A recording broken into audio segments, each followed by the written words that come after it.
The magic നോവലിലേക്ക് സ്വാഗതം. തറവാട് part 2. എങ്ങനെ വിഷമിക്കാതിരിക്കും ബാലേട്ടാ?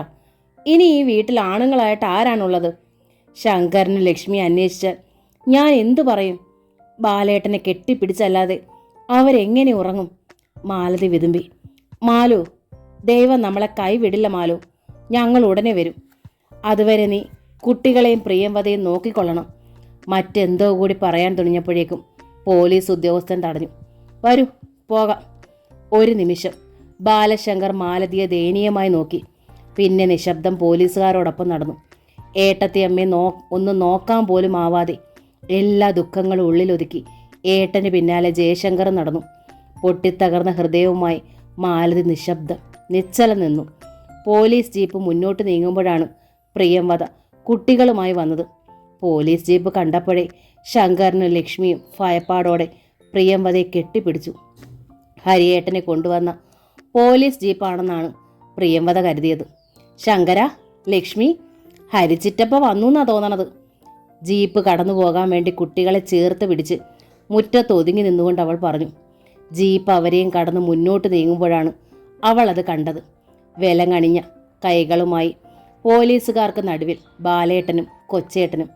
ബാലശങ്കറും ജയശങ്കറും പെട്ടെന്ന് മുഖം വെട്ടിത്തിരിച്ചു. അവരുടെ മനസ്സിൽ രണ്ടലകടൽ ആർത്തിരമ്പുകയായിരുന്നു. ശങ്കരനെയും ലക്ഷ്മിയും വിട്ട് പ്രിയംവദ ജീപ്പിന് പിന്നാലെ ഓടി. ബാലേട്ടാ, കൊച്ചേട്ടാ! അപ്പോഴേക്കും പോലീസ് ജീപ്പ് കണ്ണുകൾക്കപ്പുറത്തെത്തിക്കഴിഞ്ഞിരുന്നു. ശങ്കരനും ലക്ഷ്മിക്കും ഒന്നും മനസ്സിലാകാതെ അവർ അവിടെ ഹരിച്ചിറ്റപ്പനെ അവിടെ ഒക്കെ നോക്കുകയായിരുന്നു. ഇരുമ്പ് ഗേറ്റിൽ മുറുകെ പിടിച്ച് പ്രിയംവദ വിങ്ങി കരഞ്ഞു. ഉണ്ണിയേട്ടനെ കാണുവാൻ കൊതിച്ച് ഗോവിന്ദമാമൻ്റെ വീട്ടിലേക്ക് പോയ ആ നിമിഷത്തെ അവൾ പഴിച്ചു.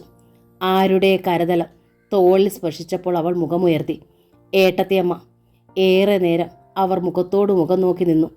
ഇരു ഹൃദയങ്ങളിലും ദുഃഖസാഗരം ഇരമ്പി മറിയുകയായിരുന്നു. ആർക്കും ആരെയും ആശ്വസിപ്പിക്കാനാവാത്ത നിമിഷങ്ങൾ. കുലംകുത്തി ഒഴുകുന്ന കാട്ടാറ് പോലെ 4 കണ്ണുകളിൽ നിന്നും നീർമുത്തുകളുടെ നിലയ്ക്കാത്ത പ്രവാഹം. പ്രിയംവദേ! ഒടുവിൽ എപ്പോഴോ മാലതിയിൽ നിന്നും വാക്കുകൾ ഉതിർന്നു വീണു. എൻ്റെ ഏട്ടത്തിയമ്മേ! അവളൊരു പക്ഷിത്തൂവൽ പോലെ ഏട്ടത്തിയമ്മയുടെ മാറിലേക്ക് കുഴഞ്ഞു വീണു. കരയരുതേ. ശങ്കരനും ലക്ഷ്മിയും ഒന്നും അറിയരുത്. മുറിയിലെല്ലാം ഹരിച്ചിറ്റപ്പനെ അന്വേഷിച്ച് ശങ്കരനും ലക്ഷ്മിയും നിരാശയോടെ വന്നു. എവിടെ ഹരിച്ചിറ്റപ്പ? ലക്ഷ്മി ചോദിച്ചു. കുട്ടികൾ കാണാതെ സാരിത്തുലപ്പ് കൊണ്ട് കണ്ണുകൾ ഒപ്പിക്കൊണ്ട് മാലതി ഇരുവരെയും ചേർത്ത് നിർത്തി. ഹരിച്ചിറ്റപ്പൻ വെളിയിലേക്ക് പോയതാ. അച്ഛൻ എവിടെ? ശങ്കരന്റെ ചോദ്യം. അച്ഛനും വല്യ ചിറ്റപ്പനും ഇപ്പോൾ വരും. നാളെ വല്യ ചിറ്റപ്പന് ജോലിക്ക് പോകേണ്ടതല്ലേ? മാലതി കുട്ടികളെ എടുത്തുകൊണ്ട് അകത്തേക്ക് പോയി. അപ്പോഴും പ്രിയംവദ തേങ്ങുകയായിരുന്നു. താൻ മൂലം 3 സഹോദരന്മാരും ജയിലിൽ. ഉണ്ണിയേട്ടനോട് പറഞ്ഞാൽ അന്വേഷിക്കാതിരിക്കില്ല. പ്രിയംവദ ഏട്ടത്തിയമ്മയോട് പോലും പറയാതെ അമ്പാടിയിലേക്ക് ഓടി. അമ്പാടിയിൽ ചെല്ലുമ്പോൾ ഉണ്ണിയേട്ടൻ മാത്രമേ ഉണ്ടായിരുന്നുള്ളൂ. ഓടിക്കിതച്ച് വരുന്ന പ്രിയംവദയെ കണ്ടപ്പോൾ ഉണ്ണിക്കൃഷ്ണൻ പരിഭ്രമിച്ചു. എന്താ പ്രിയേ നീ കിതയ്ക്കുന്നത്? ഉണ്ണിയേട്ടാ, ബാലേട്ടനെയും കൊച്ചേട്ടനെയും പോലീസുകാർ പിടിച്ചോണ്ട് പോയി. അവരെ എങ്ങനെയും രക്ഷിക്കണം. എന്തിന്? അറിയില്ല. ഇപ്പോൾ വീട്ടിൽ ആരും ഇല്ല എന്നായി. ഉണ്ണിയേട്ടനല്ലാതെ ഞങ്ങൾക്കിനി ആരുമില്ല. ഒരു പളുങ്ക് പാത്രം പൊട്ടിച്ചിതറും പോലെ അവൾ പറഞ്ഞു. നോക്കൂ, ഈ കണ്ണുകൾ നിറയുന്നത് കാണാൻ എനിക്കാവില്ല. അതിനുവേണ്ടിയല്ല ഞാൻ എന്നെ സ്വന്തമാക്കാൻ മോഹിച്ചത്. ഞാനും നീയും നമ്മുടെ കുട്ടികൾ ഒന്നിച്ചുള്ള ഒരു ജീവിതത്തെക്കുറിച്ച് സ്വപ്നം കണ്ടതും. ഉണ്ണി അവളുടെ മെഴുനീർ തുള്ളികൾ തുടച്ചുകൊണ്ട് കാതിൽ മെല്ലെ മന്ത്രിച്ചു. ഈ കണ്ണുകൾ ഇനി ഒരിക്കലും നിറയരുത് എൻ്റെ ഉണ്ണിയേട്ടാ. അവൾ അവനെ കെട്ടിപ്പിടിച്ചു. ധൈര്യമായി പോയിക്കോളൂ. ഞാനുടനെ അഡ്വക്കേറ്റിനെ കാണാം. വരൂ, വീട് വരെ ഞാനും കൂടെ വരാം. അവർ പുറത്തേക്ക് ഇറങ്ങിയപ്പോൾ ദേവിക വരുന്നത് കണ്ടു. എന്നാൽ പ്രിയംവദ ഒരു കാര്യം ചെയ്യ്, ദേവികയും കൂട്ടി പോയാൽ മതി. ഉണ്ണികൃഷ്ണൻ വേഗം നടന്നു. എല്ലാം തകർന്നോണമുള്ള പ്രിയംവദയുടെ നിൽപ്പ് കണ്ടപ്പോൾ ദേവിക ഓടിയെടുത്തു. ഹരിയേട്ടനെ പോലീസ് പിടിച്ച പിന്നാലെ ജയേട്ടൻ ജോലി കിട്ടിപ്പോകുന്നതിൻ്റെ കൂടി സങ്കടമാണെന്നാണ് ദേവിക കരുതിയത്. ഇപ്പോഴും പ്രിയംവദയുടെ കളിക്കൂട്ടുകാർ അവരൊക്കെയാണല്ലോ. എന്താ നാത്തൂനെ, ജയേട്ടൻ ജോലി സ്ഥലത്ത് പോകുന്നതിൻ്റെ ദുഃഖമാണോ? ദേവിക ചോദിച്ചു. പ്രിയംവദ മറുപടി ഒന്നും പറഞ്ഞില്ല. അല്ല, ഉണ്ണിയേട്ടൻ എന്താ നാത്തൂനെ തനിച്ചാക്കിയിട്ട് പോയത്? അതോ ഞാൻ വന്നതുകൊണ്ടാണോ? ദേവികെ. അവൾ ദേവികയുടെ കയ്യിൽ പിടിച്ചു. എന്താ പ്രിയംവദേ?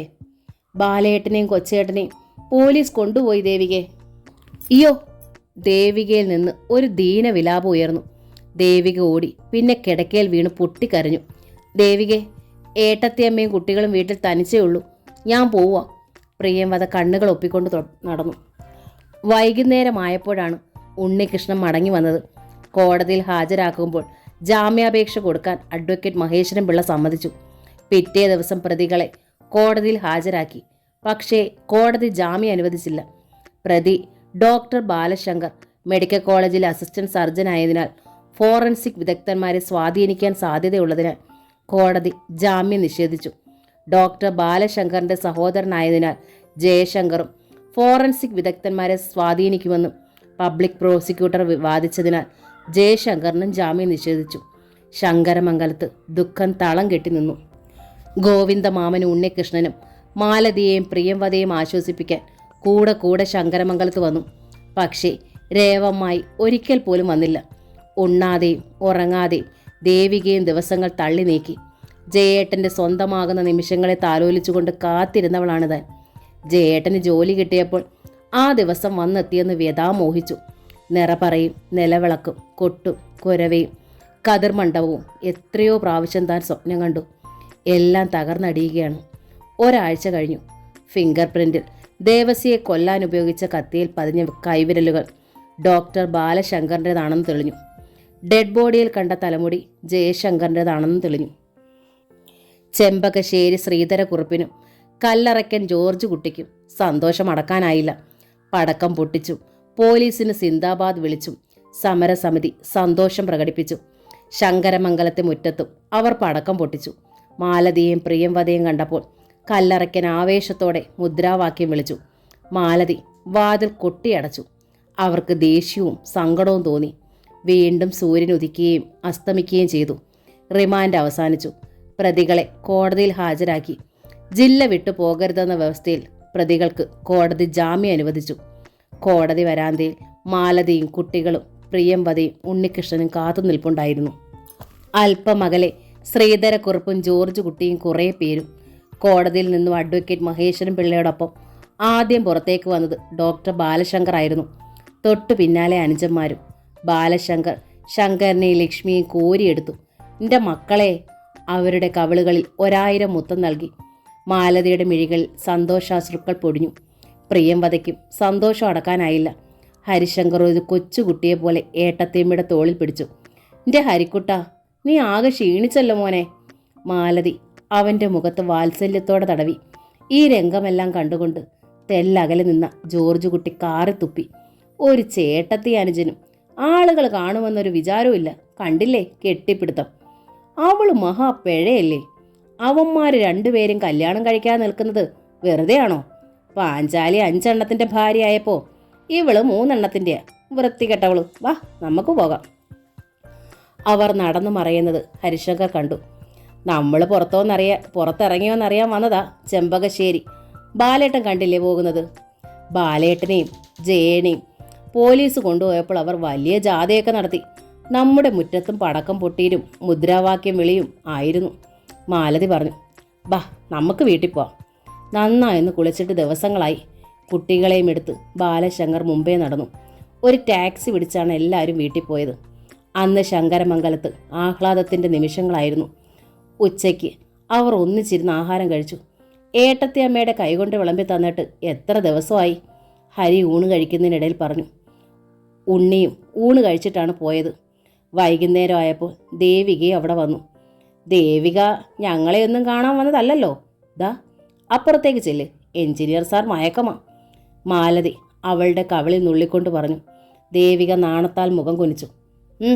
ഇവിടെ നിന്ന് പരുങ്ങണ്ട. മാലതി ചിരിച്ചുകൊണ്ട് ദേവിക ഉന്തിത്തള്ളി ജയൻ്റെ മുറിക്കുമുള്ളിൽ വിട്ടു.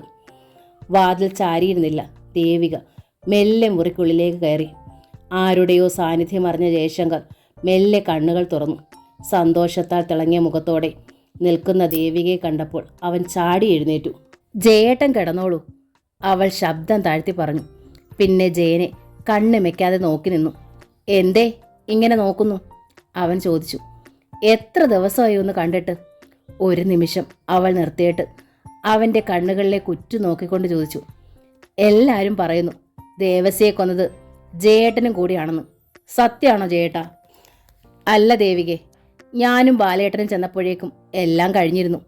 എന്തൊക്കെയായാലും ഹരി എൻ്റെയും ബാലേട്ടൻ്റെ അനുജനല്ലേ, ഒരമ്മ പെറ്റവർ. അവനെ ഒറ്റയ്ക്കാക്കിയിട്ട് ഞങ്ങൾക്ക് ഇവിടുന്ന് പോരാനാവുമോ? ആട്ടെ, ദേവികയെ ഞാൻ കൊലപാതകയാണെന്ന് വിശ്വസിക്കുന്നുണ്ടോ? ഇല്ല ജയേട്ടാ, ആരൊക്കെ എന്തൊക്കെ പറഞ്ഞാലും എനിക്കറിയാം എൻ്റെ ജയേട്ടന് ഒരെറുമ്പിനെ പോലും കൊല്ലാനാവില്ലെന്ന്. ദേവി, ഞാനും ബാലേട്ടനും ഹരിയും പ്രിയംവദയും വളർന്നത് ഒരു മാലയിലെ പൂക്കളെ പോലെയാണ്. അച്ഛനും അമ്മയും മരിച്ചതിന് ശേഷം ബാലേട്ടൻ ഞങ്ങളെ വളർത്തിയത് അങ്ങനെയാണ്. ഇപ്പോൾ ഏട്ടത്തി അമ്മയും ഞങ്ങൾക്കൊരുത്ത മാലയിലെ പൂവാ. ഇനി ദേവികയും. ജയശങ്കർ അവളെ ചേർത്ത് നിർത്തി അവളുടെ മൂർധാവിൽ അമർത്തി ചുംബിച്ചു. അവൾ ഒരു മുയൽ കുഞ്ഞിനെ പോലെ അവനോടൊട്ടി നിന്നു. ജയേട്ടന് ഇനി ജോലി കിട്ടുമോ? ജയിലിൽ കിടന്നവർക്ക് ജോലി കിട്ടില്ല എന്ന് അച്ഛനോടും അമ്മയോടും ചെമ്പകശ്ശേരിലെ കുറുപ്പമ്മാവൻ പറയുന്നത് കേട്ടു. ശിക്ഷ കിട്ടുമെന്നും പറഞ്ഞു. നോക്ക്, എനിക്ക് ജോലി കിട്ടിയില്ലെന്ന് വെച്ച് ദേവിക എന്നെ ഉപേക്ഷിക്കുമോ? മറ്റൊരാളുടെ കയ്യിൽ നിന്ന് പുടവ് വാങ്ങുമോ? പൊടുന്നനെ അവൾ അവൻ്റെ വായ പൊത്തി. അങ്ങനെയൊന്നും പറയരുതേ. ജയേട്ടൻ്റെ ജോലി കണ്ടിട്ടല്ല ഞാൻ സ്നേഹിച്ചത്.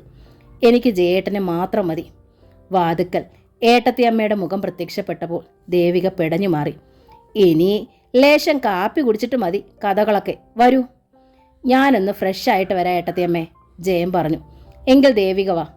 ദേവിക മാലതിയോടൊപ്പം നടന്നു. അവർ കാപ്പി കൂടി കഴിഞ്ഞപ്പോൾ ജയശങ്കർ കുളി കഴിഞ്ഞു വന്നു. സന്ധ്യാകാറായപ്പോഴാണ് ദേവിക പോകാൻ ഇറങ്ങിയത്. സന്ധ്യയായി. ദേവിക തനിച്ചു പോകണ്ട, ജയ നീ കൂടെ ചെല്ല്, ബാലശങ്കർ വിളിച്ചു പറഞ്ഞു. ജയശങ്കർ വേഷം മാറി ദേവികയോടൊപ്പം ചെന്നു.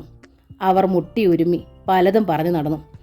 എതിരെ നടന്നു വന്ന ശ്രീധരക്കുറുപ്പ് ജയൻ കേൾക്കത്തക്ക വിധത്തിൽ നീട്ടിത്തുപ്പി. ഫു! ജയൻ അത് കണ്ടിട്ടും കാണാത്ത മട്ടിൽ നടന്നു. ദേവിക വായ് പൊത്തി ചിരിച്ചു. കിളവൻ്റെ ഒരു അസൂയ കണ്ടില്ലേ? എന്തൊക്കെയാണെന്നോ അമ്മയോട് വന്ന് പറയുന്നേ. അവർ വീട്ടിൽ ചെന്നപ്പോൾ മുറ്റത്തേക്ക് ഇരുട്ട് വ്യാപിച്ചിരുന്നു. രേവമ്മാവി വരാന്തയിൽ തന്നെ നിൽപ്പുണ്ടായിരുന്നു. അവരുടെ മുഖം കടന്നൽ കൊത്തിയതുപോലെയായി. അവർ മകളെ രൂക്ഷമായി നോക്കി. ജയശങ്കറും ദേവികയും അത് ശ്രദ്ധിക്കാതെ വരാന്തയിലേക്ക് കയറിയതും രേവമ്മായി ദേവികയോട് ദേഷ്യപ്പെട്ടു. ഇത്രയും നേരെ അവിടെ എന്തെടുക്കുമായിരുന്നടി അസത്തെ? പ്രായമായ പെണ്ണാണെന്ന് ഓർമ്മ വേണം. പേരുദോഷം കേൾപ്പിച്ചാലുണ്ടല്ലോ. പിന്നെ തിരിഞ്ഞ് ജയശങ്കറിനോടായി പറഞ്ഞു. ജയ, ഞങ്ങൾക്ക് പെണ്ണായിട്ട് ഇവള് മാത്രമേ ഉള്ളൂ. വെറുതെ ചീത്തപ്പേര് കേൾപ്പിക്കരുത്. അമ്മേ! ദേവിക ദയനീയമായി അമ്മയെ നോക്കി. പോടിയകത്ത്! രേവമ്മായി ചീറി. ജയശങ്കർ സ്തബ്ധനായി. ജയശങ്കറിൻ്റെ മുഖമാകെ വിളറി. ജയേട്ടൻ്റെ എല്ലാം തകർന്നുള്ള നിൽപ്പ് കണ്ടപ്പോൾ ദേവിയയ്ക്ക് സഹിക്കാനായില്ല. ജയേട്ടൻ്റെ ഒപ്പം നടന്നെന്ന് വെച്ച് എന്ത് ചീത്തപ്പേര് കേൾക്കാനാ? ചീത്തപ്പേര് കേട്ടാലും ജയേട്ടൻ സഹിച്ചോളൂ. തർക്കുത്തരം പറയാനും പെണ്ണു പഠിച്ചോ? നിന്റെ വർത്തമാനം കേട്ടാ കല്യാണം കഴിഞ്ഞതുപോലെയാണല്ലോടി. രേവമ്മായിക്ക് മറുപടി കൊടുത്തത് ജയശങ്കറാണ്. എൻ്റെയും ദേവികയുടെയും വിവാഹം തീരുമാനിച്ചു കഴിഞ്ഞതല്ലേ അമ്മാവി? ഇനിയിപ്പം ആരെന്ത് പറഞ്ഞാലെന്താ? തീരുമാനിച്ചതല്ലേ ഉള്ളൂ, കഴിഞ്ഞില്ലല്ലോ. രേവമ്മായി പുച്ഛത്തിൽ അവനെ നോക്കി. ജോലി കിട്ടിയിട്ട് മതിയെന്ന് ഞാൻ വാശി പിടിച്ചത് കൊണ്ടല്ലേ? എന്നിട്ട് എവിടെ ജോലി? രേവമ്മായി പരിഹാസത്തോടെ ചോദിച്ചു. കേസ് തീർന്നു കഴിയുമ്പോൾ എനിക്ക് ജോലി കിട്ടും അമ്മാവി. റാങ്കോട് കൂടിയാ ഞാൻ എഞ്ചിനീയറിംഗ് പാസ്സായത്. ജയ, ഇത് കൊലക്കേസാ. വെറുതെ വിടുമെന്നാ? രേവമ്മായിൽ നിന്ന് ആ വാക്കുകൾ കേട്ടപ്പോൾ ജയശങ്കറിന് കടുത്ത ദുഃഖം തോന്നി. അമ്മേ, ദൈവദോഷം പറയണ്ടാട്ടോ. ദേവിക ദേഷ്യത്താൽ പല്ല് ഞെരിച്ചു. അമ്മാവി, ഞങ്ങളെ ശിക്ഷിക്കാനും മാത്രം തെറ്റൊന്നും ഞങ്ങൾ ചെയ്തിട്ടില്ല. ദേവസി ആരായിരുന്നെന്ന് എല്ലാവർക്കും അറിയാലോ. ഏതെങ്കിലും ഒരു പെണ്ണിന് തനിച്ച് പുറത്തിറങ്ങി നടക്കാൻ പറ്റുമായിരുന്നോ? എത്ര പെൺകുട്ടികളെ അയാൾ വഴിയാധാരമാക്കി. എല്ലാ പെൺകുട്ടികളെയും ദേവസി ശല്യപ്പെടുത്തില്ല. ഇവിടെ ഒരു പെണ്ണുണ്ടല്ലോ, എന്നിട്ടെന്തേ ഇവളെ ശല്യപ്പെടുത്താഞ്ഞത്? അടക്കോ ഒതുക്കമുള്ള പെൺകുട്ടികളുടെ പുറകെയൊന്നും അയാൾ നടക്കില്ല. അപ്പോ പ്രിയംവദ അടക്കവും ഒതുക്കവുമില്ലാത്ത പെണ്ണാണെന്നാണോ അമ്മാവി പറയുന്നത്?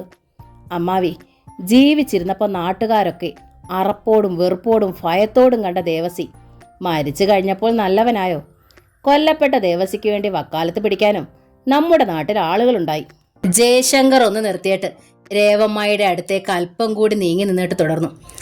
ആരൊക്കെ ദേവസിക്ക് വേണ്ടി വക്കാലത്ത് പിടിച്ചാലും കള്ളസാക്ഷി പറഞ്ഞാലും ഹരിയെ ഞങ്ങൾ ഉപേക്ഷിക്കില്ല. അവനെ രക്ഷിക്കാൻ വേണ്ടി ശങ്കരമംഗലം മുഴുവൻ എഴുതി കൊടുക്കാനും ഞങ്ങൾക്ക് മടിയില്ല. ബാലേട്ടൻ കൊരുത്ത മാലയിലെ പൂക്കളാണ് അമ്മാവി ഞാനും ഹരിയും പ്രിയംവതയും. ആ മാലയിൽ ഒരു പൂ കൊഴിഞ്ഞു പോയാൽ ഞങ്ങൾക്ക് സഹിക്കില്ല. സ്നേഹം കൊണ്ടുണ്ടാക്കിയ കൊട്ടാരമാണ് അമ്മാവി ശങ്കരമംഗലം തറവാട്. അവിടെ ജീവിച്ചാൽ ഞങ്ങൾ ഒന്നിച്ചേ ജീവിക്കൂ. ജയശങ്കർ പിന്നെ അവിടെ നിന്നില്ല. നനഞ്ഞ കൺപീലികൾ തുടച്ചുകൊണ്ട് നടന്നു. അവൻ നടന്നു മറയുന്നത് നോക്കി ദേവിക നിശ്ചലം നിന്നു. ഹൃദയം നുറുങ്ങുന്നത് പോലെ അവൾക്ക് തോന്നി. മാനസികവും ശാരീരികവുമായി തളർന്നിരിക്കുകയാണ് ജയേട്ടൻ. റിമാൻഡിൽ കഴിഞ്ഞിട്ട് മടങ്ങിപ്പോരുന്ന ജയേട്ടനെ സാന്ത്വനിപ്പിക്കേണ്ടതാണ്, ആശ്വാസം പകരേണ്ടതാണ്. എന്നിട്ടിപ്പോൾ അമ്മ പോലും ആ മനസ്സിനെ വേദനിപ്പിച്ചിരിക്കുന്നു. ഒന്നുറക്കെ പൊട്ടിക്കരയാൻ അവൾക്ക് തോന്നി. അവൾ കട്ടിലേക്ക് കുഴഞ്ഞു വീണു. എൻ്റെ ജയേട്ടാ, ബാലേട്ടൻ കൊരുത്താ മാലയിലെ ഒരു പൂവാകാൻ എത്ര കാലം വേണേലും ഞാൻ കാത്തിരിക്കും. സ്നേഹം കൊണ്ടുള്ള ആ കൊട്ടാരത്തിലേക്ക് ജയേട്ടനോടൊപ്പം ഒരിക്കൽ ഞാൻ വരും. ഈ ദേവികയ്ക്ക് ജയേട്ടൻ കാട്ടിത്തന്ന ലോകമല്ലാതെ മറ്റൊന്നില്ല. ദിവസങ്ങൾ വളരെ വേഗം കടന്നുപോയി. ജയശങ്കർ പിന്നീട് ഒരിക്കൽ പോലും അമ്പാടിയിലേക്ക് പോയില്ല. ഏട്ടത്തിയമ്മ അവന്റെ മാറ്റം ശ്രദ്ധിച്ചു. എന്താ ജയ പുറത്തേക്കൊന്നും പോകാത്തത്? ഗോവിന്ദമാമന്റെ വീട്ടിൽ വല്ലപ്പോഴുമെങ്കിലും ഒന്ന് പോകണ്ടേ? ദേവിക ഒരു തൊട്ടാവാടിയാണ്. ഇച്ചിരി വല്ലതു മതി ദിവസങ്ങളോളം കരയാൻ. ജയൻ അതിന് മറുപടി പറയാതെ ഒഴിഞ്ഞു മാറി. അമ്പാടിയിൽ നിന്നും ആരും ശങ്കരമംഗലത്തേക്ക് വന്നില്ല. വല്ലപ്പോഴുമെങ്കിലും വന്നിരുന്ന ഗോവിന്ദമാമൻ പോലും വരാതായപ്പോൾ ഡോക്ടർ ബാലശങ്കറും അന്വേഷിച്ചു. എന്തേ ഗോവിന്ദമാമനെ കൂടി കാണുന്നില്ലല്ലോ? അതോ എല്ലാവരും നമ്മളെ വെറുത്തോ? ഏയ് സമയക്കുറവ് കൊണ്ടായിരിക്കും ബാലേട്ടാ, മാലതി പറഞ്ഞു. സമയക്കുറവാണെങ്കിലും ഉണ്ണിക്കെങ്കിലും ഒന്ന് വരാമല്ലോ. ഹരിക്ക് അങ്ങനെ ഒരു കയ്യബദ്ധം പറ്റിയെന്ന് വെച്ച് എല്ലാവരും വെറുക്കാൻ മാത്രം പാതകങ്ങളൊന്നും നമ്മൾ ചെയ്തിട്ടില്ലല്ലോ. ആരൊക്കെ വെറുത്താലും നമുക്ക് നമ്മളെ വെറുക്കാൻ പറ്റുമോ? ആ വാക്കുകളിൽ ദുഃഖത്തിന്റെ ചുവയുണ്ടായിരുന്നു. ബാലേട്ടൻ പറഞ്ഞത് ഹരിശങ്കർ കേട്ടു. അവൻ വേഗം ഷർട്ട് മാറി വെളിയിലേക്ക് ഇറങ്ങി. നീ എവിടേക്കാ ഹരി? ബാലേട്ടൻ ചോദിച്ചു. വെറുതെ ഒന്ന് നടന്നിട്ട് വരാം.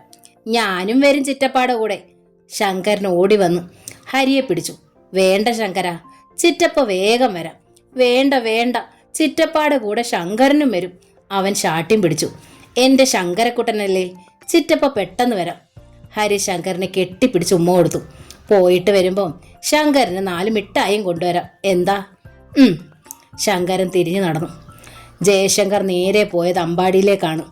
അമ്പാടി ശങ്കരമംഗലവും തമ്മിൽ ഒരിക്കലും അകലാൻ ഇടവരരുത്. അങ്ങനെ വന്നാൽ 2 പെൺകുട്ടികളുടെ ജീവിതമാണ് തകരുന്നത്, പ്രിയംവദയുടെയും ദേവികയുടെയും. ദേവസിയെ കൊന്നത് താനാണ്. താൻ ചെയ്ത കുറ്റത്തിന് 2 കുടുംബങ്ങൾ ദുഃഖിക്കാൻ ഇടവരരുത്. ഗോവിന്ദമാമൻ തിണ്ണയിലെ ചാരു കസേരയിൽ കിടക്കുകയായിരുന്നു. ഹരിയെ കണ്ടപ്പോൾ ഗോവിന്ദമാമൻ ഇളകിയൊന്നിരുന്നു. ഹരിയോ? കുറേ ദിവസമായി ശങ്കരമംഗലത്തേക്കൊന്ന് വരണോന്ന് വിചാരിച്ചിട്ട്. അതെങ്ങനാ? അലക്കൊഴിഞ്ഞിട്ട് പെണ്ണ് കെട്ടാൻ നേരമുണ്ടോ? പാടത്തും മരുന്നടിയാ. നോക്കി നിന്നില്ലെങ്കിൽ ഒന്നും ശരിയാവില്ല. പാടത്തുനിന്ന് വന്നാലോ ക്ഷീണം കാരണം ഒന്ന് കിടന്നാൽ മതിയെന്നേ ഉള്ളൂ. നീ ഇരിക്കെ. ശങ്കരമംഗലത്ത് വിശേഷമൊന്നുമില്ലല്ലോ? ഇല്ല. ഗോവിന്ദമാമൻ അകത്തേക്ക് നോക്കി വിളിച്ചു. രേവതി. രേവമ്മാവി തിണ്ണയിലേക്ക് ഇറങ്ങി വന്നു. ഹരിയെ കണ്ടിട്ടും രേവമ്മായിയുടെ മുഖത്ത് തെളിച്ചമില്ലായിരുന്നു. അതവൻ ശ്രദ്ധിക്കുകയും ചെയ്തു. ഹരിയോ? കുറെ നാളായല്ലോ കണ്ടിട്ട്. എന്തെങ്കിലും ചോദിക്കണമല്ലോ എന്ന് കരുതി അവർ ചോദിച്ചു. എവിടുന്ന് ആരെയും കാണുന്നില്ലെന്ന് ബാലേട്ടൻ കൂടെ കൂടെ പറയും. ഹരി ശബ്ദം താഴ്ത്തി പറഞ്ഞു. എങ്ങനെ അങ്ങോട്ട് വരാനാടാ ചക്ക? നാട്ടുകാരെല്ലാം എതിർത്തിരിക്കുമ്പോൾ ഇവിടുന്നൊക്കെ ആര് വരാനാ? ശങ്കരമംഗലത്തുകാരോട് ലോഹ്യം കാണിക്കുന്നവരോട് നാട്ടുകാർക്ക് ശത്രുത വരില്ലേ? രേവമ്മായി എന്തോ കൊള്ളിച്ചു പറഞ്ഞു. നാട്ടുകാരൊക്കെ ശത്രുക്കളായെന്ന് വെച്ച് നമുക്ക് ശത്രുക്കളാവാൻ പറ്റുമോ? ശങ്കരമംഗലത്തുകാരും ഗോവിന്ദമാമന്റെ കുടുംബവും തമ്മിലുള്ള ബന്ധം പെട്ടെന്ന് മുറിച്ചു കളയാൻ പറ്റുന്നതാണോ അമ്മാവി? അവൻ ചോദിച്ചു. നാടോടുമ്പം നടുവെയല്ലേ ഓടാൻ പറ്റൂ? നാട്ടുകാരെ എല്ലാം പിണക്കിയിട്ട് ജീവിക്കാൻ പറ്റുമോ? ആണായിട്ട് ഞങ്ങൾക്ക് ഉണ്ണി മാത്രമേ ഉള്ളൂ. അവൻ ഈ നാട്ടിൽ ജീവിക്കേണ്ടതാ. രേവമ്മായി ഉള്ളിലുള്ള അമർഷം പ്രകടിപ്പിച്ചു. ഗോവിന്ദമാമൻ മുഖം തിരിച്ച് കിടക്കുകയാണ്. ഇതൊന്നും കേൾക്കുന്നില്ലെന്ന് നടിച്ചുകൊണ്ടുള്ള കടപ്പ്. രേവമ്മാവി, ഹരിശങ്കർ തെല്ലു ദുഃഖത്തോടെ വിളിച്ചു. തെറ്റ് ചെയ്തവൻ ഞാനാണ്. അതിന്റെ ശിക്ഷ ഞാൻ അനുഭവിച്ചാൽ പോരെ? ഹരിശങ്കർ ഒന്ന് നിർത്തി. പിന്നെ തീരെ സ്വരം താഴ്ത്തി തുടർന്നു. ശങ്കരമംഗലത്തെ വിളക്കാണമ്മാവി പ്രിയംവദ. 3 ആങ്ങളമാരുടെ സ്വത്താണവൾ. അവളുടെ ദേഹത്ത് ഒരു തരി മണ്ണ് പോലും വീഴാൻ അനുവദിക്കില്ല. ദേവസിയെ കൊന്നത് ഞാനാണ്. ശങ്കരമംഗലത്തെ വിളക്കണയ്ക്കാൻ തുനിഞ്ഞവനെയാണ് ഞാൻ കൊന്നത്. കന്നുകുഴിയിൽ ദേവസി ഇപ്പോൾ നാട്ടുകാർക്ക് പ്രിയപ്പെട്ടവനാണെന്നറിയാം. മരിക്കുന്നതിന് മുമ്പ് വരെ അറപ്പോടും വെറുപ്പോടും കൂടി നോക്കിയിരുന്നവർ ഇന്ന് ദേവസിയുടെ സെമിത്തേരിക്ക് മുന്നിൽ നിന്നും കൊളുത്തിയ ദീപശിഖയുമായി ഞങ്ങൾക്കെതിരെ ജാഥ നടത്തുകയാണ്, ഞങ്ങളെ ശിക്ഷിക്കണമെന്ന് ആവശ്യപ്പെട്ടുകൊണ്ട്. പക്ഷെ അമ്മാവി, ആ ജാഥയ്ക്ക് നീളം കൂട്ടാൻ അമ്പാടിയിലെ ഗോവിന്ദമാമന്റെ കുടുംബത്തൊന്നും ആള് വേണോ? അങ്ങനെ വന്നാൽ ഒന്നും അറിയാത്ത പാവം പെൺകുട്ടികളുടെ ഹൃദയം പൊട്ടിയുള്ള കരച്ചിൽ കേട്ട് 2 കുടുംബങ്ങളാണ് അമ്മാവി തകരുന്നത്. വാതിക്കൽ നിന്നും ശക്തമായൊരു തേങ്ങൽ കേട്ട് ഹരി മുഖം തിരിച്ചു. വാതിൽ പലകയിൽ മുഖമണച്ച് ദേവിക. ഹരിശങ്കറിന്റെ മിഴിക്കോണിൽ മുറവ് പൊട്ടി. ഗോവിന്ദമാമനിൽ നിന്ന് നെടുവീർപ്പുയർന്നു. രേവമ്മായിക്ക് മാത്രം ഹൃദയമില്ലായിരുന്നു. അവർ ശബ്ദിച്ചു. ഹരി പറയുന്നത് ഒരു കൊലക്കേസിലെ പ്രതിക്ക് എന്റെ മോളെ കെട്ടിച്ചു കൊടുക്കണമെന്നാണോ? പ്രതിയല്ലേ ആയുള്ളൂ, കൊന്നില്ലല്ലോ. ആർക്കാരെയാണ് പ്രതിയാക്കാൻ പറ്റാത്തത്? അമ്മാവിക്കറിയാമോ? കോടതിയിൽ ഞാനൊന്ന് പറഞ്ഞാ മതി, അമ്മാവിയുടെ മകൻ ഉണ്ണികൃഷ്ണനും ദേവസിയെ കൊന്നതിന് പ്രതിയാകും. എന്നോടൊപ്പം അന്ന് ഉണ്ണി ഉണ്ടായിരുന്നെന്ന് ഒരൊറ്റ വാക്ക് മതി. പൊടുന്നനെ രേവമ്മായിൽ ഒരു നടുക്കമുണ്ടായി. ദേവസിയെ കൊന്നത് ഞാനാണ്. അതിനുള്ള ശിക്ഷ കഴുമരമാണെങ്കിലും അതിൻ്റെ പങ്ക് പറ്റാൻ ഞാൻ ആരെ അനുവദിക്കില്ല. അമ്മാവി, പ്രപഞ്ചം മുഴുവൻ എനിക്ക് നേരെ ചീറിയെടുത്താലും ഉരുക്ക് കോട്ട പോലെ നിന്നുകൊണ്ട് ശങ്കരമംഗലത്തെ ഹരി പറയും, കന്നുകുഴിയിൽ ദേവസിയെ ഒറ്റ കുത്തിന് കൊന്നത് ഞാൻ മാത്രമാണെന്ന്. ഡോക്ടർ ബാലശങ്കറും എഞ്ചിനീയർ ജയശങ്കറും നിരപരാധികളാണെന്ന്. വാക്കുകൾ ഇടയ്ക്ക് മുറിഞ്ഞു. അതരം വിറപൂണ്ടു. ഒരു നിമിഷത്തെ മൗനത്തിനു ശേഷം അവൻ തുടർന്നു. ബാലേട്ടനെയും കൊച്ചേട്ടനെയും കൊലയ്ക്ക് കൊടുത്തിട്ട് ഈ ഹരിക്ക് ഒന്നും നേടണ്ട. കൊലമരത്തിൽ കയറേണ്ടി വന്നാൽ ഈ ഹരി ഒറ്റയ്ക്കേ പോകൂ.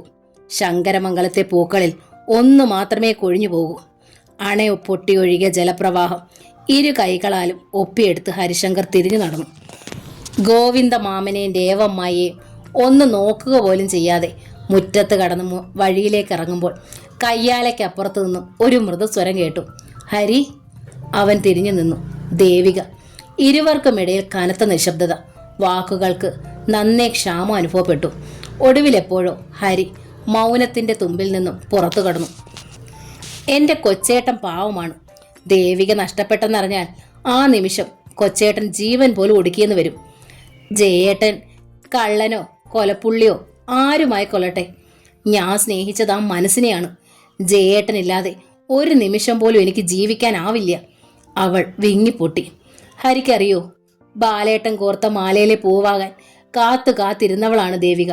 സ്നേഹം കൊണ്ട് പഴുതാ കൊട്ടാരത്തിലേക്ക് കടന്നു വരുന്ന നിമിഷങ്ങളെ സ്വപ്നം കണ്ട് നടന്നവളാണ് ദേവിക.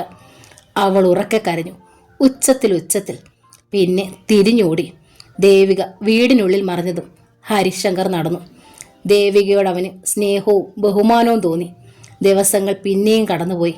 കന്നുകോഴി ദേവസി കൊലക്കേസ് വിചാരണയ്ക്കെടുത്തു. വിചാരണ കേൾക്കുമ്പോൾ കോടതി വരാന്തയിൽ ജനങ്ങൾ തിങ്ങിക്കൂടി. ചെമ്പകശ്ശേരി ശ്രീധരക്കുറുപ്പും കല്ലറയ്ക്കൽ ജോർജ് കുട്ടിയുമായിരുന്നു സാക്ഷികളായി രംഗത്ത് വന്നത്. കന്നുകുഴിയിൽ ദേവസിയും പ്രതികളുടെ സഹോദരിയുമായി സ്നേഹബന്ധത്തിലായിരുന്നെന്ന് സാക്ഷികൾ പറഞ്ഞു. ദേവസി കൊല്ലപ്പെട്ട ദിവസം അവർ 2 പേരും സന്ധിക്കുന്നത് പ്രതികൾ 3 പേരും കാണാനിടയായി. തുടർന്ന് 2ഉം 3ഉം പ്രതികളായ ഡോക്ടർ ബാലശങ്കറും എഞ്ചിനീയർ ജയശങ്കറും ചേർന്ന് ദേവസിയെ പിടിച്ചു നിർത്തുകയും 1-ാം പ്രതി ഹരിശങ്കർ കുത്തിക്കൊല്ലുകയും ചെയ്യുന്നത് നേരിൽ കണ്ടെന്നും പ്രതികൾ 3 പേരും സമൂഹത്തിൽ ഉന്നതന്മാരായതുകൊണ്ടാണ് ഇതുവരെ സംഭവം ആരോടും പറയാതിരുന്നതെന്നും ചെമ്പകശ്ശേരി ശ്രീധരക്കുറുപ്പും കല്ലറയ്ക്കൽ ജോർജ് കുട്ടിയും കോടതിയെ ബോധിപ്പിച്ചു. വിധി പറയാനായി കേസ് ഒരാഴ്ചത്തേക്ക് മാറ്റിവെച്ചു. അന്ന് ആദ്യം വിളിച്ചത് ദേവസി കൊലക്കേസായിരുന്നു. ദേവസി കൊലക്കേസിലെ 3 പ്രതികളെയും ജീവപര്യന്തം കഠിന തടവിന് ശീലിച്ചുകൊണ്ട് കോടതി ഉത്തരവായി. കോടതി കെട്ടിടം ഇടിഞ്ഞു തകർന്ന് താഴേക്ക് വീഴും പോലെ ഡോക്ടർ ബാലശങ്കറിന് തോന്നി. കണ്ണുകളിൽ അന്ധകാരം പടരുകയാണ്. താൻ ഈ കേൾക്കുന്നതൊന്നും സത്യമാകരുതേ എന്ന് പ്രാർത്ഥിച്ചു. ബാലശങ്കർ അനുജന്മാരെ മെല്ലെ നോക്കി.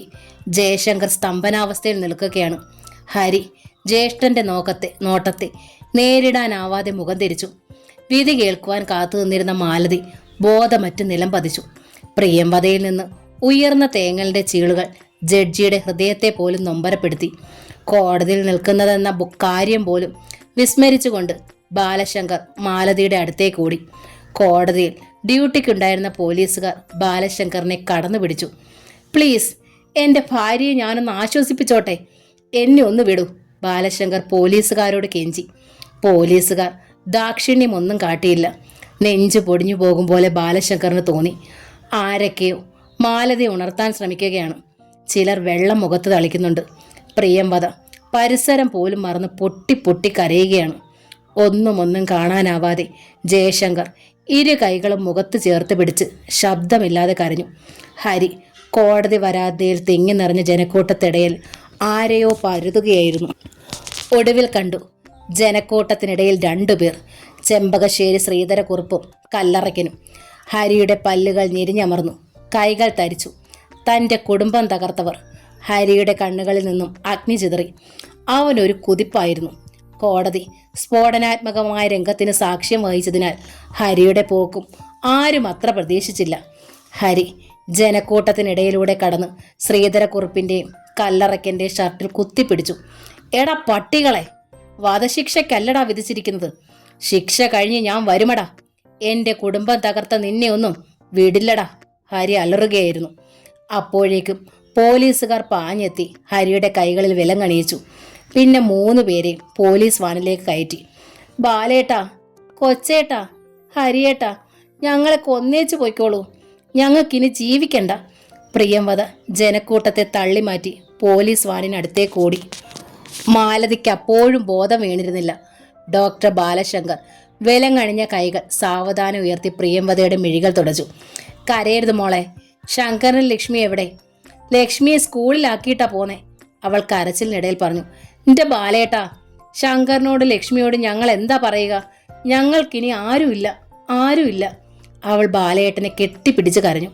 ജയശങ്കർ ആൾക്കൂട്ടത്തിനിടയിൽ ദേവികയെ തെരഞ്ഞു. ഒരിടത്തും അവളില്ലായിരുന്നു.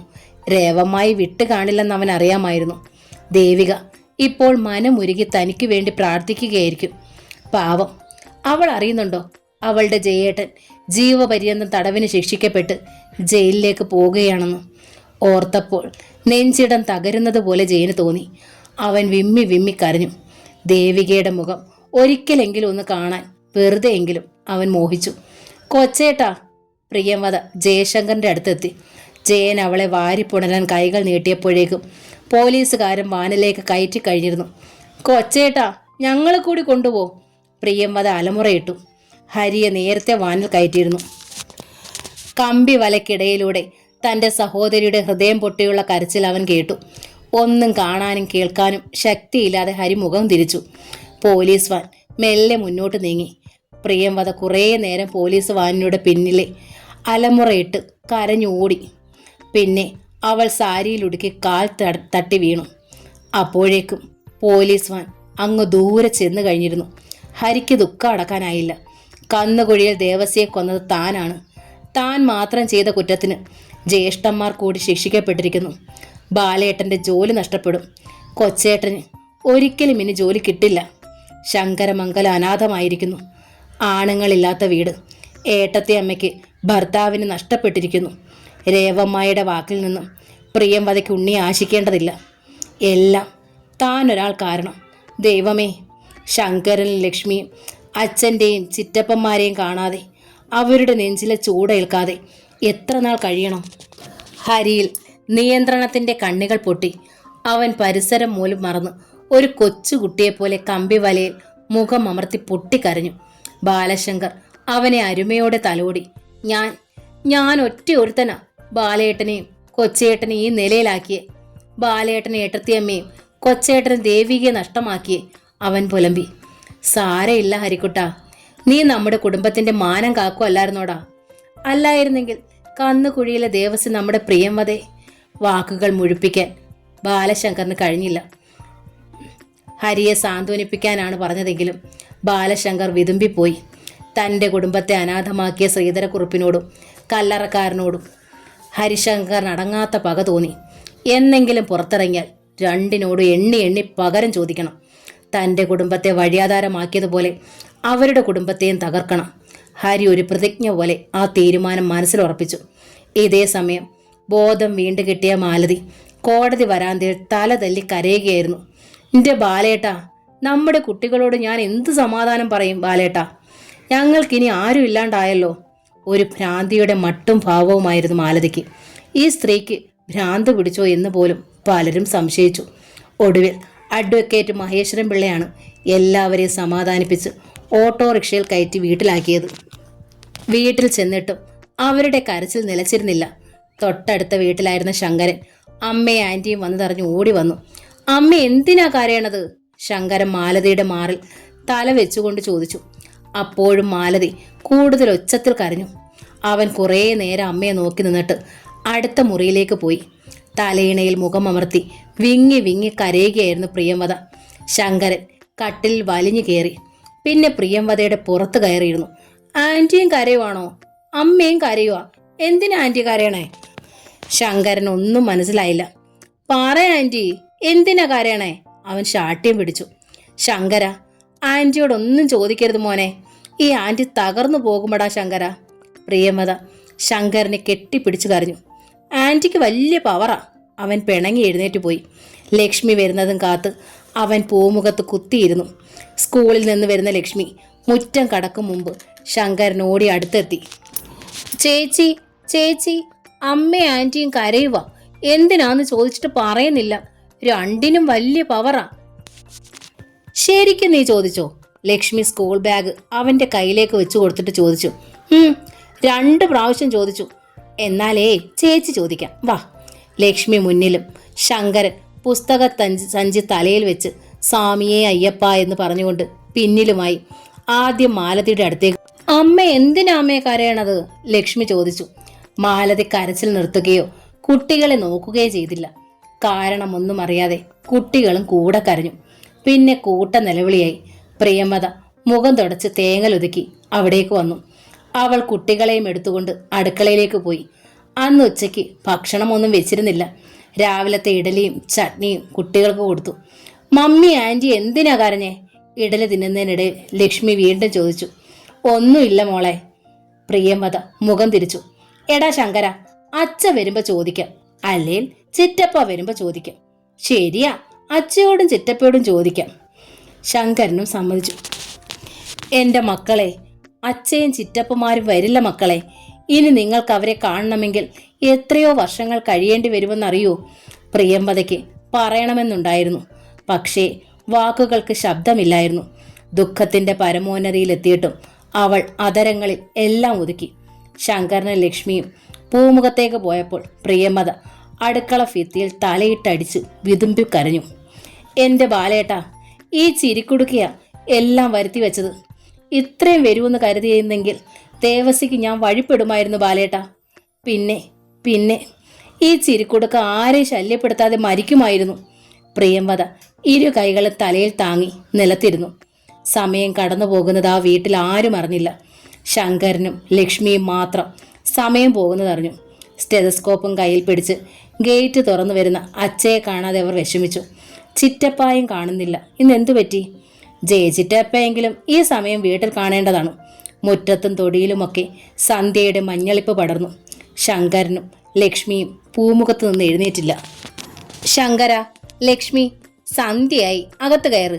പ്രിയംവദ അവരെ വിളിച്ചു. ഇല്ല, അച്ഛയും ചിറ്റപ്പായും ഒക്കെ വന്നിട്ടേ ഞങ്ങൾ വരൂ, ലക്ഷ്മി പറഞ്ഞു. ചേച്ചിയുടെ കൂടെ ഞാനും വരും അല്ലേ ചേച്ചി? ശങ്കര ലക്ഷ്മിയെ കെട്ടിപ്പിടിച്ചു. മുറ്റത്ത് ഇരുട്ട് കനത്ത് വരുന്തോറും പ്രിയംവദയ്ക്ക് ഭയമേറി വന്നു. ഏട്ടത്തിയമ്മ അപ്പോഴും കിടക്ക വിട്ട് എഴുന്നേറ്റിരുന്നില്ല. ശങ്കരൻ ലക്ഷ്മിയെ അകത്ത് കയറാതെ വാതിലടയ്ക്കാൻ കഴിയാതെ പ്രിയംവദ നിന്നു. മോളെ ലക്ഷ്മി, നല്ല കുട്ടിയല്ലേ, വരൂ. ഇല്ല ഇല്ല, വരൂല. ലക്ഷ്മി മുഖം കുത്തി വീർപ്പിച്ചു. ചേച്ചി, ചേച്ചി, ആന്റിയുടെ കൂടെ പോവല്ലേ, വലിയ പവറുകാരിയാ. ശങ്കരനും തിരിഞ്ഞു നിന്നു. ആരോ ഗേറ്റിൽ പിടിച്ചുകൊണ്ട് നിൽക്കുന്നത് പോലെ പ്രിയംവദയ്ക്ക് തോന്നിയതായിരിക്കുമെന്ന് കരുതി അവൾ സൂക്ഷിച്ചു നോക്കി. ഇല്ല, ആരോ നിൽപ്പുണ്ട്. ഇരുളിൽ ആരാണെന്ന് വ്യക്തമല്ല. കൂട്ടുകിടക്കാൻ ആരെങ്കിലും വേണോ? ഇരുളിൽ നിന്നും ആരുടെയോ മദ്യത്തിൽ കുഴഞ്ഞ ശബ്ദം, പിന്നെ ഗേറ്റ് തുറക്കുന്ന ശബ്ദവും. പ്രിയംവദ ശങ്കരനെയും ലക്ഷ്മിയും ഓരോ കയ്യിൽ തൂക്കിയെടുത്തുകൊണ്ട് അകത്തേക്കൂടി. എന്തോന്നിനാടി ഓടുന്നത്? ശങ്കരമംഗലത്തെ പെമ്പുള്ളാര് തനിച്ച് കിടക്കണ്ടാലോ എന്ന് കരുതി സഹായത്തിന് വന്നപ്പോ പേടിച്ചോടുന്നോ? കല്ലറയ്ക്കൻ ജോർജ് കുട്ടി ഉറക്കെ വിളിച്ചു ചോദിച്ചു. മദ്യത്തിന്റെ ലഹരിയിൽ അയാൾ നിന്നാടുകയാണ്. പ്രിയംവദ വേഗം വാതിൽ കൊട്ടിയടച്ചു. കല്ലറയ്ക്കൻ തിണ്ണയിലേക്ക് കയറി. തുറക്ക്, കതക് തുറക്ക്. കല്ലറയ്ക്കൻ കതക്. പ്രിയംവദയും കുട്ടികളും ഭയന്ന് മാലതിയുടെ മുറിയിലേക്ക് പോയി. അമ്മേ, അമ്മേ, ഒരു കള്ളുകുടിയൻ! ലക്ഷ്മി മാലതിയെ വിളിച്ചു. കരഞ്ഞ് കരഞ്ഞ് തളർന്നു കിടക്കുകയായിരുന്നു മാലതി. മാലതി ഞെട്ടി ഉണർന്നു. കണ്ണും മുഖവും തുടച്ചെഴുന്നേറ്റു. അപ്പോഴും കതകിൽ ശക്തമായി മുട്ടുന്ന ശബ്ദം കേൾക്കാമായിരുന്നു. മാലതി ജനൽപ്പാളികൾക്കിടയിലൂടെ നോക്കി. ബാലേട്ടനും അനുജന്മാർക്കുമെതിരെ കള്ളസാക്ഷി പറഞ്ഞവൻ. മാലതിയുടെ രക്തം തിളച്ചു. ഓടിച്ചെന്ന് മുഖമടച്ചൊരടി കൊടുക്കാൻ കൈകൾ തരിച്ചു. പക്ഷേ എന്തു ചെയ്യാൻ? അതിനുള്ള ശക്തി അവൾക്കില്ലായിരുന്നു. എല്ലാം നിശബ്ദം സഹിച്ച് അവൾ കണ്ണീരൊഴുകി. കല്ലറയ്ക്കൻ ജോർജ് കുട്ടി എന്തൊക്കെയോ പുലമ്പിയിട്ട് ഏറെ നേരം കഴിഞ്ഞ് തിരികെ പോയി. ഒരിക്കൽ പോലും ശങ്കരമംഗലത്ത് കയറാൻ കഴിഞ്ഞിട്ടില്ലാത്തവനാണ്. ഇന്നവന് ഈ മുറ്റത്ത് വന്ന് ചീത്ത വിളിക്കാൻ ധൈര്യമുണ്ടായിരിക്കുന്നു. ഈ രാത്രിയിൽ ഇതാണ് അവസ്ഥയെങ്കിൽ ഇനിയുള്ള രാത്രികളിലോ? ഓർത്തപ്പോൾ മാലതിക്ക് ഭയം തോന്നി. പ്രിയംവദ തീരെ ചെറുപ്പമാണ്. ആര് കണ്ടാലും നോക്കി നിൽക്കുന്ന സൗന്ദര്യം അവൾക്കുണ്ട്. അവളെ താൻ എങ്ങനെ കാത്തു സൂക്ഷിക്കും? മാലതിക്ക് വീണ്ടും കരച്ചിൽ വന്നു. വഴിയിൽ നിന്നും അശ്ലീല ചൊവ്വയുള്ള വാക്കുകൾ ആരോ തുപ്പുന്നുണ്ട്. അന്ന് എല്ലാവരും ഒരു മുറിയിലാണ് കടന്നത്. വാതിലുകളും ജനാലകളെയും ഭദ്രമായി അടച്ചു. ഉച്ചയ്ക്കും വൈകിട്ടും ആഹാരമൊന്നും കഴിക്കാതിരുന്നിട്ടും മാലതിക്ക് വിശപ്പും ദാഹവും തോന്നിയില്ല. ബാലേട്ടനെക്കുറിച്ചുള്ള ഓർമ്മകളുമായി ഉറങ്ങാതെ കിടന്നു. പ്രിയംവദയും ഉറങ്ങിയിരുന്നില്ല. എങ്ങനെ ഉറങ്ങാൻ കഴിയും? എന്നും ഉണ്ണിയേട്ടനെ സ്വപ്നം കണ്ടുകൊണ്ടാണ് ഉറങ്ങാറുള്ളത്. നിലവിളക്കും നിറപറയും കതിർമണ്ഡവും ഒക്കെയായിരുന്നു സ്വപ്നങ്ങളിൽ തെളിഞ്ഞു വരുന്നത്. കൊട്ടും കുരവയും വാദ്യമേളങ്ങളും മുഴങ്ങവേ ഉണ്ണിയേട്ടനിൽ നിന്ന് പുടവ വാങ്ങുന്ന നിമിഷങ്ങൾ. കൊച്ചേട്ടൻ്റെയും ദേവികയുടെയും വിവാഹം നടന്നാലുടൻ ഉണ്ണിയേട്ടൻ തനിക്ക് സ്വന്തമാകുമായിരുന്നു. ഇനിയിപ്പോൾ വിധി പറയുന്ന ദിവസം ഉണ്ണിയേട്ടൻ വരുമെന്നോർത്തു. അമ്പാടിയിൽ നിന്ന് ആരും വന്നില്ല. ഗോവിന്ദമാമനും കുടുംബവും കൂടി തങ്ങളെ കൈയൊഴിഞ്ഞാൽ ശങ്കരമംഗലം തീർത്തും അനാഥമാവും. ഇല്ല, ഒരിക്കലും അതുണ്ടാവില്ല. ഗോവിന്ദമാമനും കുടുംബവും അത്ര പെട്ടെന്ന് ശങ്കരമംഗലംകാരെ മറക്കില്ല. ഏത് ബന്ധങ്ങൾ അറ്റുപോയാലും താനും ദേവികയും ശങ്കരമംഗലവും അമ്പാടിയും തമ്മിൽ ബന്ധിപ്പിക്കുന്ന രണ്ട് പാലങ്ങളാണ്. എന്തായാലും ഉണ്ണിയേട്ടനെ കാണണം. സന്ധ്യയ്ക്ക് ജോർജ് കുട്ടി ഇവിടെ വന്ന് അനാവശ്യം വിളിച്ചു പറഞ്ഞത് ഉണ്ണിയേട്ടനോട് പറയണം. പുലർച്ചെ എപ്പോഴോ പ്രിയംവദ ഒന്ന് മയങ്ങി. രാവിലെ എഴുന്നേറ്റ ഉടനെ ലക്ഷ്മിയും ശങ്കരനും ചോദിച്ചു, അച്ഛ എവിടെ അമ്മേ? അച്ഛയ്ക്ക് സ്ഥലമാറ്റം കിട്ടി മോളെ, മാലതി പറഞ്ഞു. തലേ ദിവസം മക്കൾ ചോദിച്ചാൽ പറയേണ്ട മറുപടിയൊക്കെ മനസ്സിൽ തയ്യാറാക്കി വെച്ചിരുന്നു. കരഞ്ഞതുകൊണ്ട് ഇനി പ്രയോജനമില്ലെന്ന് മാലതിക്ക് അറിയാമായിരുന്നു. ബാലേട്ടൻ ശിക്ഷ കഴിഞ്ഞു മടങ്ങി വരുന്നതുവരെ എങ്ങനെയും ജീവിക്കണം. കുട്ടികളെ നല്ല നിലയിൽ വളർത്തണം. പ്രിയംവദയ്ക്ക് ഒരു പോറൽ പോലും ഏൽക്കാതെ സൂക്ഷിക്കണം. ഒരമ്മയുടെ സ്ഥാനത്ത് നിന്നുകൊണ്ട്. അച്ഛ എന്താ ഞങ്ങളോട് പറയാതെ പോയത്? വീണ്ടും ലക്ഷ്മി ചോദിച്ചു. നിങ്ങളോട് പറഞ്ഞാൽ നിങ്ങൾ സങ്കടപ്പെടില്ലേ? അതുകൊണ്ട് പറയാതിരുന്നതാ. മകൾ പിന്നെയും എന്തൊക്കെയോ ചോദിക്കാൻ തുടങ്ങും മുമ്പ് മാലതി അടുക്കളയിലേക്ക് പോയി. ലക്ഷ്മിക്ക് കൊണ്ടുപോകാനുള്ള ഭക്ഷണം പാത്രത്തിലാക്കി. പ്രിയംവദ ലക്ഷ്മിയെ കുളിപ്പിച്ചൊരുക്കി. സ്കൂളിൽ ബസ് കയറ്റി വിടുന്നതുവരെ മകളുടെ ചോദ്യങ്ങളെ മാലതി ഭയന്നു. വൈകുന്നേരം അവൾ വീണ്ടും ചോദ്യങ്ങളുമായി എത്തും. സ്കൂളിൽ നിന്നും കൂട്ടുകാരും ഒന്നും പറയരുതേന്ന് മാലതി പ്രാർത്ഥിച്ചു. ഇപ്പോൾ ബാലേട്ടനും ജയനും ഹരിയും ഒക്കെ എന്തെടുക്കുകയാവും? രാവിലെ ബെഡ് കോഫി ബാലേട്ടന് നിർബന്ധമാണ്. പിന്നെ എല്ലാം കുളി കഴിഞ്ഞിട്ടേ ഉള്ളൂ. കാപ്പി കുടിക്കാനിരുന്നിട്ട് മാലതിക്കൊന്നും കഴിക്കാൻ കഴിഞ്ഞില്ല. ഇഡലിയിൽ തെരു പിടിപ്പിച്ചുകൊണ്ട് മാലതി വെറുതെയിരുന്നു. നിറഞ്ഞൊഴുകിയ കണ്ണുനീർ തുള്ളികൾ പാത്രത്തിൽ ഇറ്റിറ്റു വീണു. പ്രിയംവദ ഒന്നും കഴിക്കാതെ ഇരിക്കാൻ തുടങ്ങിയിട്ട് നേരം കുറേയായി. ഇരുവരും കുറേ നേരം മുഖത്തോട് മുഖം നോക്കിയിരുന്നു. എന്നും രാവിലെ കാപ്പി കുടിക്കാനിരിക്കുമ്പോൾ എന്തൊരു ബഹളമായിരുന്നു ഈ വീട്ടിൽ. ഹരിയും കുട്ടികളുമായിരിക്കും മിക്കപ്പോഴും പിടിവലി. അത് കണ്ടു നിൽക്കാൻ തന്നെ എന്തൊരു രസമായിരുന്നു. ആഹ്ലാദകരമായ ആ നിമിഷങ്ങൾ വീണ് കിട്ടാൻ ഇനി എത്ര നാൾ കഴിയണം? ഓർത്തപ്പോൾ നെഞ്ചു പൊടിയും പോലെ തോന്നി. നിയന്ത്രണം വിട്ട് കരയുമെന്നായപ്പോൾ പ്രിയംവദ എഴുന്നേറ്റു വേഗം പോയി. അവൾ പോകുന്നത് നോക്കിയിരിക്കെ മാലതിക്ക് കടുത്ത ദുഃഖം തോന്നി. പാവം പെൺകുട്ടി. അവളുടെ മോഹങ്ങൾക്ക് ഇനിയും ചിറക് മുളയ്ക്കണമെങ്കിൽ എത്ര നാൾ കാത്തിരിക്കണം? പ്രിയംവദ വേഗം വേഷം മാറി മാലതിയുടെ അടുത്ത് വന്നു. ഏട്ടത്തിയമ്മേ, ഞാനൊന്ന് അമ്പാടി പോയിട്ട് വരട്ടെ. എന്തിനാ പ്രിയംവദേ അവരെ കൂടി ബുദ്ധിമുട്ടിക്കുന്നത്? ഇന്നലെ കോടതിയിൽ പോലും ഗോവിന്ദമാമൻ്റെ അവിടുന്ന് ആരും വന്നില്ല. ഉണ്ണിക്കെങ്കിലും വരാമായിരുന്നു. എല്ലാം അറിഞ്ഞിട്ടും ഈ നിമിഷം വരെ ആരെങ്കിലും വന്നോ? മാലതി തെല്ലു ദുഃഖത്തോടെ പറഞ്ഞു. ഉണ്ണിയേട്ടൻ ചിലപ്പോൾ അവിടെ ഇല്ലായിരിക്കും ഏട്ടത്തിയമ്മേ. അറിഞ്ഞിരുന്നെങ്കിൽ വരാതിരിക്കില്ലായിരുന്നു. ശരി, പോയിട്ട് വേഗം വരണം. ശങ്കരനെ കൂടി കൂട്ടിക്കോളൂ, തനിയെ പോകണ്ട. ശങ്കരൻ മുറ്റത്ത് കളിച്ചുകൊണ്ട് നിൽക്കുകയായിരുന്നു. പ്രിയംവദ അവനെയും ഒരുക്കി അമ്പാടിയിലേക്ക് പോയി. തിണ്ണയിലെ ചാരു കസേരയിൽ ഗോവിന്ദമാമൻ കിടപ്പുണ്ടായിരുന്നു. ആ, ലക്ഷ്മി കുട്ടിയോ, വാ മോളെ. ഗോവിന്ദമാമൻ പ്രിയംവദയെ കണ്ടപ്പോൾ ഇളകിയൊന്നിരുന്നു. പ്രിയംവദയ്ക്ക് അമ്മയുടെ ചായ അതിനാൽ ഗോവിന്ദമാമൻ പണ്ട് തൊട്ടേ ലക്ഷ്മിക്കുട്ടീന്നേ വിളിക്കൂ. പ്രിയംവദ ഒതുങ്ങി നിന്നു. ഇതാരാടാ? കുട്ടി ശങ്കരനോ? ഇങ്ങടുത്ത് വാ. ശങ്കരനെ മടിയിൽ പിടിച്ചിരുത്തി. പിന്നെ ഗോവിന്ദമാമൻ പ്രിയംവദയുടെ മുഖത്തേക്ക് മെല്ലെ നോക്കി. അവളുടെ കണ്ണുകൾ ഉറവ പൊട്ടുന്നതും പിന്നെ അതൊരു മഹാസമുദ്രമായി മാറുന്നതും അധരങ്ങൾ വിങ്ങിപ്പൊട്ടുന്നതും ഗോവിന്ദമാമൻ കണ്ടു. ആ കുഴിഞ്ഞ കണ്ണുകൾ നനഞ്ഞു. ശങ്കരമംഗലത്തെ കുട്ടികൾക്കൊരാപത്ത് വരുമ്പോൾ ഏറ്റവും ആദ്യം ഓടിച്ചെല്ലേണ്ടതും ആശ്വസിപ്പിക്കേണ്ടതും താനായിരുന്നു. അച്ഛനും അമ്മയും ഇല്ലാത്തവർക്ക് ആ കുറവ് നികത്തേണ്ടത് താനും രേവതിയുമായിരുന്നു. ലക്ഷ്മി മരിക്കാൻ നേരത്തും അവസാനമായി തന്നോടാണ് സംസാരിച്ചത്. ശങ്കരമേനോ മരിക്കുമ്പോഴും തന്നെയാണ് എല്ലാ ഭാരവും ഏൽപ്പിച്ചത്. ബന്ധം അറ്റുപോകാതിരിക്കാൻ വേണ്ടിയാണ് ദേവികയും പ്രിയംവദയും വെച്ച് മാറാൻ തീരുമാനിച്ചത്. ലക്ഷ്മി മരിക്കും മുമ്പ് അതേക്കുറിച്ച് സംസാരിച്ചു. തങ്ങളുടെ ആഗ്രഹവും മക്കളും പാലിച്ചു. പക്ഷേ രേവതി മാറിപ്പോയിരിക്കുന്നു. ജയന് ജോലി നഷ്ടപ്പെട്ടെന്നറിഞ്ഞപ്പോഴേ രേവതി എതിർത്തു തുടങ്ങിയിരുന്നു. ഇപ്പോൾ ഉണ്ണിക്കും പ്രിയംവദയ്ക്കും കൂടി വിലങ്ങതടിയായിരിക്കുന്നു. നിസ്സഹായതയോടെ നോക്കി നിൽക്കുവാനേ തനിക്കിന്ന് കഴിയുന്നുള്ളൂ. ഗോവിന്ദമാമൻ സാവധാനം എഴുന്നേറ്റ് പ്രിയംവദയുടെ അടുത്തെത്തി. ഒരു കൊച്ചുകുട്ടി എന്ന പോലെ അവളെ ചേർത്ത് നിർത്തി. എല്ലാം മാമൻ അറിഞ്ഞു മോളെ. ഗോവിന്ദമാമന് ശങ്കരമംഗലത്തേക്ക് ഒന്നുകൂടി വരാൻ കൂടി പറ്റിയില്ല. അതുവരെ അടക്കി വെച്ച ദുഃഖം അണ പൊട്ടി ഒഴുകി. പ്രിയംവദ ഒരു കൊച്ചുകുട്ടിയെപ്പോലെ ഗോവിന്ദമാമനെ കെട്ടിപ്പിടിച്ചു കരഞ്ഞു.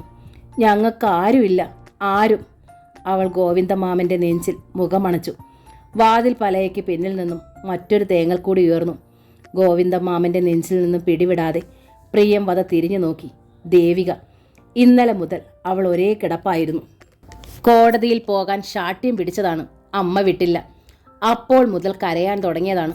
വൈകുന്നേരം ശ്രീധരക്കുറുപ്പാണ് വീട്ടിൽ വന്നറിയിച്ചത്. എല്ലാവരെയും ശിക്ഷിച്ചെന്ന്, ജീവപര്യന്തം കഠിന തടവ്.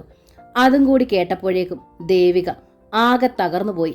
ജീവിതത്തോടുള്ള ആശ പോലും നഷ്ടപ്പെട്ടു. ജയേട്ടനില്ലാത്ത ലോകത്ത് ജീവിക്കുന്നതിലും നല്ലത് മരിക്കുന്നതാണ്. ഉണ്ണാതെ ഉറങ്ങാതെ അവൾ നേരം വെളുപ്പിച്ചു. നേരം പുലർന്നു കഴിഞ്ഞ് ശങ്കരമംഗലത്തേക്ക് പോകാൻ തുടങ്ങിയതാണ്. അപ്പോഴും അമ്മ വിട്ടില്ല. ജയേട്ടൻ സ്വന്തമാകാൻ അധിക നാൾ വേണ്ടായിരുന്നു. ആ നിമിഷത്തിന് വേണ്ടി നോമ്പ് നോറ്റിരിക്കുകയായിരുന്നു. ജയേട്ടന് ജോലി കിട്ടിയപ്പോൾ എത്രമാത്രം ആഹ്ലാദിച്ചു. ഈ ലോകത്തെ ഏറ്റവും വലിയ ഭാഗ്യവതി താനാണെന്ന് വിശ്വസിച്ചു. എന്നിട്ടിപ്പോൾ എല്ലാ പ്രതീക്ഷ അസ്തമിച്ചിരിക്കുന്നു. പ്രിയംവദയും ദേവികയും കുറേ നേരം നിശബ്ദം നോക്കി നിന്നു. മൗനം, വാചാലമായ നിമിഷങ്ങൾ. ഒരു യുഗത്തിൻ്റെ മുഴുവൻ ദുഃഖവും ആ 4 കണ്ണുകളിൽ തിങ്ങി വിങ്ങി. ഇരുവരുടെയും സ്വപ്നങ്ങളുടെ ചില്ലു കൊട്ടാരമാണ് നിലം പൊത്തിയത്. ഒന്നും കണ്ടു നിൽക്കാനാവാതെ ഗോവിന്ദമാമൻ മുഖം തിരിച്ചു. ഉണ്ണേട്ടൻ ഇവിടെ ഇല്ലേ ദേവികെ? ഒടുവിലെപ്പോഴോ പ്രിയംവദ ശബ്ദിച്ചു. രാവിലെ പാടത്ത് പോയതാ, ഇപ്പൊ വരും. ദേവികയുടെ ശബ്ദം ചിലമ്പിച്ചിരുന്നു. തൊടിയിൽ നിൽക്കുകയായിരുന്ന രേവമ്മായി മുറ്റത്തേക്ക് വന്നപ്പോൾ കണ്ടത് കണ്ണീരൊഴുക്കി നിൽക്കുന്ന ദേവികയും പ്രിയംവദയുമാണ്. എന്താടി ദേവികെ, ഇവിടെ ആരെങ്കിലും ചത്തുപോയോ? അങ്ങനെ ചോദിച്ചുകൊണ്ടാണ് രേവമ്മായി തിണ്ണയിലേക്ക് കയറിയത്. ദേവികയിൽ ഒരു നടുക്കമുണ്ടായി. ഗോവിന്ദമാമൻ ചാരു കസേരയിൽ മുഖം മറച്ചു കിടന്നു. രേവമ്മായിക്ക് താൻ വന്നത് ഇഷ്ടമല്ലെന്ന് ആ മുഖം വ്യക്തമാക്കിയിരുന്നു. എടി കൊച്ചേ, നീ എന്തിനാ ഇപ്പൊ ഇങ്ങോട്ട് വന്നത്? ഇന്നലെയല്ലേ ആങ്ങളമാരെ എല്ലാം ജയിലിലോട്ടാക്കിയത്? അവർ പോകാൻ കാത്തിരിക്കുമായിരുന്നോ ഊരു ചുറ്റാൻ ഇറങ്ങാൻ? രേവമ്മായി രൂക്ഷമായി പ്രിയംവദയെ നോക്കി. അമ്മാവി. പ്രിയംവദയുടെ ഹൃദയത്തിന്റെ അടിത്തട്ടിൽ നിന്നുമായിരുന്നു ആ സ്വരമുയർന്നത്. എടി കൊച്ചേ, നീ ഇങ്ങനെ ഇറങ്ങി നടക്കുന്നത് ഇനി ആരെ കൊല്ലാനാ? എപ്പോഴും നീ ഇങ്ങനെ ഇങ്ങോട്ട് പോന്നേക്കരുത്. കൊലയ്ക്ക് കൊടുക്കാനൊന്നും ഇവിടെ ആമ്പിള്ളാരില്ല. രേവമ്മായിയുടെ വാക്കുകൾ പ്രിയംവദയുടെ ഹൃദയത്തിൽ തറഞ്ഞു കയറി. അസഹ്യമായ വേദന തോന്നി. രേവേ, ഗോവിന്ദമാമൻ ഒരു താക്കീതോടെ വിളിച്ചു. നിങ്ങൾ അവിടെ അടങ്ങിക്കിടക്ക്. രേവമ്മായി ഗോവിന്ദമാമനെ ദേഷ്യത്തിലൊന്ന് നോക്കിയിട്ട് വീണ്ടും പ്രിയംവദയുടെ നേരെ തിരിഞ്ഞു. നീ ഇനി ഇങ്ങോട്ടൊന്നും അധികം വരണ്ട. ഉണ്ണിക്ക് നല്ലൊരു സംബന്ധാലോചന വന്നിട്ടുണ്ട്. നാട്ടുകാർക്ക് പൊടിപ്പും തൊങ്ങലും വെച്ച് പറയാൻ ഇച്ചിരി കാര്യം മതി. തന്നെയുമല്ല, ശങ്കരമംഗലത്തെ പെണ്ണുങ്ങൾ കയറി ഇറങ്ങുന്ന വീടാണെന്നറിഞ്ഞാൽ അതിൻ്റെ ക്ഷീണം ഇവിടുത്തെ പെണ്ണിനും വരും. രേവമായി പറഞ്ഞത് മുഴുവൻ കേൾക്കാൻ പ്രിയംവദയ്ക്ക് കഴിഞ്ഞില്ല. ആരോ ചെവി കൊട്ടി അടച്ചതുപോലെ. ഉണ്ണിയേട്ടന് മറ്റൊരു കല്യാണാലോചനയോ? ദൈവമേ! നിലത്ത് വീണു പോകാതിരിക്കാൻ അവൾ ചുവരിൽ പിടിച്ചു. എല്ലാം കേട്ട് തരിച്ചു നിൽക്കുകയായിരുന്നു ദേവിക. തറവാട് എന്ന നോവലിൻ്റെ ഈ ഭാഗം ഇവിടെ പൂർണ്ണമാവുകയാണ്. ഈ നോവൽ നിങ്ങൾക്ക് ഇഷ്ടമായെങ്കിൽ ലൈക്ക് ചെയ്ത്, ഷെയർ ചെയ്ത്, സബ്സ്ക്രൈബ് ചെയ്യണേ. താങ്ക്